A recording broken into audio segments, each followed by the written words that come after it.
आज के दिन क्या कुछ कहना चाहेंगे आप? आज के दिन ये कहना चाहूँगा कि हम एनएपी का विरोध करने दे कई बार इस जंतर मंतर पर धरना दे चुके हैं कि ये जो एनएपी है ये छात्र विरोधी, शिक्षक विरोधी है और प्राइवेटीकरण को बढ़ाने वाली है, कॉमर्शलाइजेशन को बढ़ाने वाली है और गरीब और अमीरी के बीच में खाई बांटने वाली पॉलिसी है। इसलिए हम कहना चाहेंगे, इस पर री अपील करना चाहते हैं कि जो पर्टिकुलर जो व्यक्ति है उनसे कंसिडरेशन करके टीचर से, छात्र से और इसमें सुधार किया जाए ताकि छात्र को किसी तरह की परेशानी नहीं हो। ये हमारी पूर्णतः इच्छा है। इसके अलावा जो यूजीसी के द्वारा प्रत्येक स्टेट में जैसे एज है 65 है, किसी स्टेट में 60 है, किसी में 62 है, किसी में, तो यूजीसी के अकॉर्डिंग 65 एज किया जाए। कुछ स्टेट में ओल्ड पेंशन दी जा रही है, लेकिन जैसे हमारे राजस्थान में दे दी गई है, लेकिन कुछ स्टेट में भी ओल्ड पेंशन नहीं दी गई है, तो वहाँ पर ओल्ड पेंशन दी जाए। इसी तरह से जो कुछ पार्ट टाइम शिक्षक है, संविदा शिक्षक है, उनको रेगुलराइज किया जाए। और हमारे राजस्थान में एक और शिक्षा में प्राइवेटीकरण का सबसे बड़ा कदम है Rajshesh college. Rajasthan college education society के तहत कॉलेज चलाए जा रहे हैं। उनके तहत जो शिक्षकों को बेसिक वेतन दिया जाता है वो 45,000 दिया जाता है। वो एक प्रकार का प्राइवेटीकरण को बढ़ाने वाला कदम है, उसको ख़त्म किया जाए।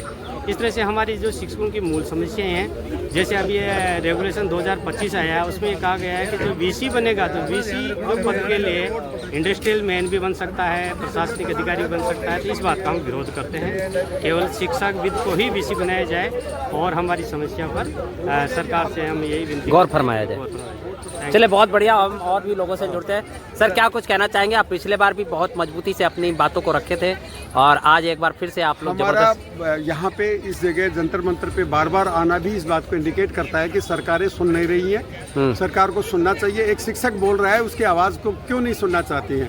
और सुन रहे हैं तो फिर किन की सुन रहे हैं? क्या वो हमारे हिंदुस्तान के शिक्षक पर भरोसा नहीं कर रहे हैं, या हमारे विद्यार्थियों की जो उठती हुई जो चिंताएँ हैं उन पर गौर नहीं कर रहे हैं? तो हम शिक्षक होने के नाते हम तो हमारी नेक्स्ट जनरेशन की चिंता करेंगे ही, और हमारा दायित्व बनता है कि हम जो गलत रास्ते पे सरकारें निर्णय ले रही हैं तो उनको आगाह करें, समझाएं कि आने वाली जो पीढ़ियां हैं आपको बर्दाश्त नहीं कर पाएंगी और फिर आपके साथ सिचुएशंस दूसरी तरह की डेवलप हो जाएंगी। तो फिर आप कहेंगे कि शिक्षक सोया हुआ क्यों था, हमें क्यों नहीं आगाह किया पहले? तो आगाह करना हमारा दायित्व है।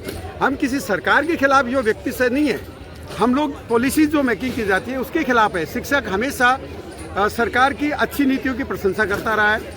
गलत नीतियां बनेंगी, शिक्षा को आप पूरी तरह से ना तो खुद समझ पा रहे हैं, ना शिक्षकों को समझा पा रहे हैं, ना विद्यार्थियों को समझा पा रहे हैं। और आपने एक बिल्कुल हठधर्मिता मतलब बना रखी है कि आप नहीं, जो सोच लिया हमने सही सोच लिया। ऐसा नहीं है। शिक्षक है, आपके साथ खड़ा है, लेकिन आप कम से कम उनकी बात को सुनिए। इन पॉलिसीज़ में आपने शब्दों का जाल ऐसा फैला दिया जिससे ऐसा लग रहा है कि आपने पता नहीं बहुत ही बेहतरीन आपने एक नीति बना दी है, जबकि ऐसा वास्तव में नहीं है। ग्रामीण परिवेश की परिस्थितियाँ अलग टाइप की होती है, शहर की अलग होती है। आपने ऐसा कन्फ्यूजन वाला एक ऐसी नीतियाँ दे दी हैं जिसमें विद्यार्थी भी नहीं समझ पा रहा है, ना शिक्षक ही समझ पा रहा है, ना नागरिक समझ पा रहा है, और वाही लूटने का आप एक ढोंगपट्टी कर रही हैं। जिस तरह का आज जो मीडिया है, मीडिया में जो स्वतंत्र पत्रकारिता आप जैसे व्यक्ति कर रहे हैं, जो पहले भी मैंने अभी इस बात को शायद उठाया था, वो एक अलग फील्ड है। सोशल मीडिया के माध्यम से आप सही बातों को रख पा रहे हैं, लेकिन जो आज मैं कहूँ कि गोदी मीडिया कह रहे हैं, वो शब्दावली लेना तो ज़्यादा उचित नहीं है। लेकिन उस मीडिया को भी क्या हो गया, जो चरितार्थ रूप से जो चीज़ें दिख रही हैं उन पर अपने कमेंट्स क्यों नहीं करना चाह रहे? वो मानते हैं हम लोगों ने पढ़ाया है, उनको शिक्षित किया है, अच्छी पत्रकारिता के लिए उनको आगे बढ़ाया है, लेकिन वो जाकर के फिर सारे उद्देश्यों को भूल जाते हैं। तो ये सारी चिंता का विषय है। आज डेमोक्रेसी की बात कर ले, चाहे रिलीजन की बात कर ले, चाहे नागरिकता की बात कर ले, हर जगह असंतोष की स्थितियां बनी हुई हैं। सरकारों को सोचना चाहिए कि इतने लोग बात कह रहे हैं तो उसमें कोई तो बात होगी। वो क्यों हठधर्मिता बनाए हुए हैं कि आप इन पर किसी तरह का विचार रखना ही नहीं चाह रहे, सोचना चाह ही नहीं रहे। संगठन जो भी हैं, विचारधाराएं एक प्लेटफॉर्म पे सारे के सारे 100% तो हो नहीं सकते। विचार है तो उस पर गौर कीजिएगा कि ये लोग क्या कहना चाह रहे हैं, कोई भी लोग। तो मेरा तो कहना सरकारों से यही है, जो भी आज की वर्तमान सरकार हो, चाहे कोई अन्य सरकार आ जाए, वो हमेशा ही अपने हठधर्मिता पे रहते हैं। और उसका परिणति आम आदमी क्या कर सकता है? उसको पलट देगा, पलटता है, फिर उस तरह की स्थिति आ जाती है। एक शिक्षक को आप नहीं सुनोगे तो वो बार बार पलटेगा, आक्रोश होगा, आप उनकी फिर काट ढूंढ लेते हो। कि यार ये शिक्षक पहले ये करता, अब की बार इसको कोई ऐसा शब्दावली ढूंढ के दें जिससे कि आने वाले लोग कन्फ्यूजन रहे और हम सत्ता में कायम बने रहे। ऐसा करने से किसका भला हो जाएगा? सत्ता में आप बने रहो, हजारों साल बने रहो, उससे क्या फर्क पड़ जाएगा? एक मानव को क्या क्या अच्छी सुविधाएं दे करके अच्छा नागरिक तैयार कर रहे हो क्या? या आप एक तरह की बढ़ांस या इस तरह का आपके खिलाफ अनरेस्ट पैदा करने के लिए लगे हुए हो? इस पे उनको सोचना चाहिए। ये ध्यान आकर्षित करने के लिए हम लोग जंतर मंतर पे आए हैं। हम हितैषी हैं, देश के अच्छे नागरिक हैं, देश के अच्छे चिंतक हैं और हम चाहते हैं कि हमारा हर नागरिक अच्छी ज़िंदगी जिए। उसके लिए हमें क्या इंफ्रास्ट्रक्चर डेवलप करना होगा, किस तरह के विकास की गति को बढ़ाना होगा, उन सब से इतर बात करेगी सरकारें। कोई भी सरकार हो, ये सरकार है तो हम पुरजोर इनके सामने बात रखेंगे और जीवित रहे तो हम कोई दूसरी सरकार आती है तो उनके खिलाफ भी बात करेंगे। यदि इस तरह की कोई बात आती है जो नागरिकों के खिलाफ जा रही है, हमारे युवाओं के खिलाफ जा रही है, हमारे देश के खिलाफ जा रही है। चलिए, नहीं आप जीवित भी रहेंगे और आपकी मुद्दे जो है जेन्युइन है। आइए, हम राजस्थान की टीम से लगातार बात कर रहे हैं। सर, आप भी थोड़ा सा हमारी चैनल पे बात रखने की कोशिश कीजिए कि जिस तरह से जेन्युइन तरीके से आप लोगों ने आज प्रोटेस्ट रखा, किन मायनों में सरकार को जगना जरूरी है?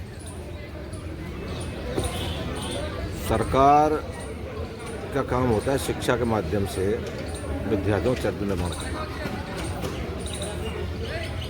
प्राय देखने को आया, दशक पूरा निकल गया, ऐसी एक एजुकेशन पॉलिसी लेके आए जिसके क्रियान्वयन के लिए केंद्र सरकार, राज्य सरकार डिफरेंट सोर्सेज से सरकारी फंड को यूज़ करके, मिसयूज़ करके उसके लिए सेमिनार, सिंपोजियम, वेबिनार आयोजित कर लगा रहे। दुर्भाग्य इस बात का है, जितनी ये कोशिश की जा रही है, जितने प्रयास किए उसको इम्प्लीमेंट करने के लिए, उतना ही विद्यार्थी कन्फ्यूज है। क्योंकि विद्यार्थी की उसमें कुछ है नहीं की। जब विद्यार्थी करेक्टर बिल्डिंग नहीं होगी, चरित्र निर्माण नहीं होगा, शिक्षक के लिए उसमें कुछ नहीं होगा। एक ऐसे समाज गतिशील, प्रोग्रेसिव और वैज्ञानिक दृष्टिकोण का अपन उसमें एक समावेशी दृष्टिकोण नहीं रखेंगे तो ऐसी शिक्षा के लिए नहीं होगा। नंबर 1। नंबर 2, यूजीसी ड्राफ्ट 2024-2025 में उन्होंने ऐसे मतलब चीज़ें विसंगतियाँ पैदा की हैं, जब कुलपति बनाने से लेकर चयन समिति से लेकर के, जो न केवल शिक्षा के लिए घातक हैं बल्कि शिक्षक के लिए घातक है और शिक्षार्थी के लिए घातक है। संस्थानों पे जो हमारा कॉन्स्टिट्यूशनल, हमारा जो संवैधानिक का स्वायत्तता थी, उसको लगातार क्रैश कर रहे हैं। तो ऐसे में अब क्या उम्मीद कर सकते हैं कि भाई जो शिक्षा, हमारे जो वेलफेयर का जो पहला उपक्रम है, पहला आयाम है, मानव उपक्रम, मानव आयाम, उसका मानव कल्याण का पहला सेतु है, जब पहला सेतु ही हमारा अगर मजबूत नहीं होगा तो वेलफेयर से रिलेटेड जितने भी हमारी वर्क हैं वो कैसे काम करेंगे, फंक्शनिंग में कैसे होंगी, सोसाइटी कैसे स्ट्रॉन्ग होगी, सोसाइटी में सोशल हार्मोनी कैसे आएगी, सामाजिक सद्भाव कैसे बनेगा। इन सारी चिंताओं को लेकर के जंतर मंतर पूरे मुल्क के शिक्षा से करते हुए, और हमारा कई बार इस तरह का प्रयास है, पर जो केंद्र सरकार है ना, वो एक दिशा में सोचती चली जा रही है। मतलब गंभीर नहीं है इन सब मुद्दों गंभीर पर। तो है ही नहीं। हाँ, वो ऐसे मतलब जो हम लोग कह के मैं बता रहा हूँ, वो कॉन्स्टिट्यूशन लोकतांत्रिक तरीके से संवैधानिक प्रणाली के आधार पर जो व्यक्तित्व निर्माण होता है, उनकी तरफ ना जाकर के एक दिशा विशेष में जा रही है, वो गलत है।